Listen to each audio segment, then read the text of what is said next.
For weeks now, I've been travelling around this extraordinary country, Barking and Lewisham, Belfast and Edinburgh, Wigan, Warrington, Woking, and in every place. The same thing. Energy, challenge, understanding from people coming up to me talking about disability, talking about GP surgeries, talking about how to transform their place into somewhere they and their children would want to live.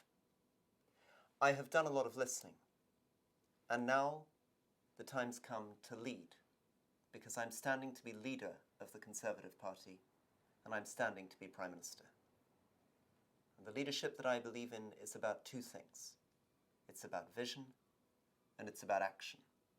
It's about defining for this extraordinary country, which is somehow feels so many times less than the sum of its parts, a vision of how we could be so much more, a vision of how we can be a society that is fair, a society that is green, a society that is united.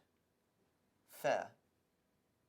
Fair goes all the way from the 1,000 injustices of daily life to the great structural problems of our society, all the way from the fact that my constituents should not, when visiting a dying parent in hospital, have to come out and get a hospital car parking ticket on their car.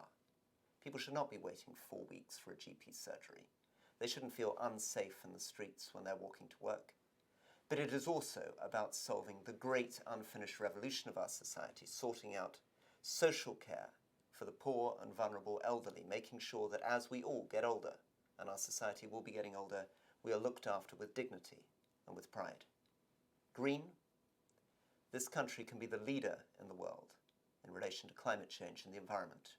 We should be the place that is leading the world on technology of electric batteries, making sure that gigafactories are built here in Britain to power the cars of the future, making sure that our money in British universities through research and development is developing the latest solar film technology and light spectrum technology, which will make sure that China, instead of building another 300 gigawatts of coal-fired stations, are building solar-powered stations, because that will benefit the air which we all breathe together.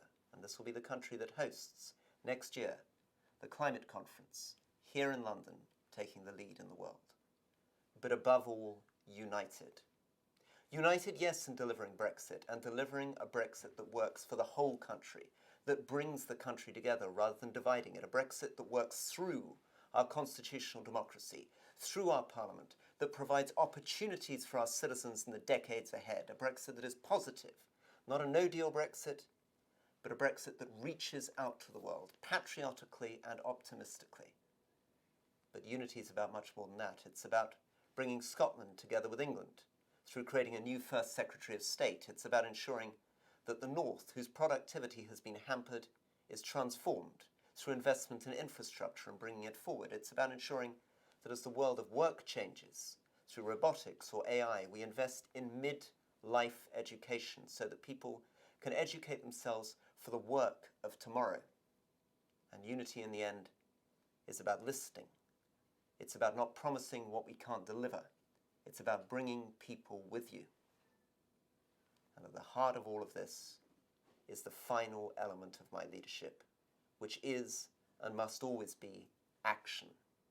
Action that starts from being absolutely clinically realistic about where we are, what our options are, and where we are going, and realistic and clear and ambitious about exactly the steps that we need to take to get there.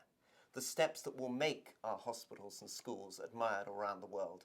The steps that we will need to take to ensure that this country is admired by our children, by our grandchildren.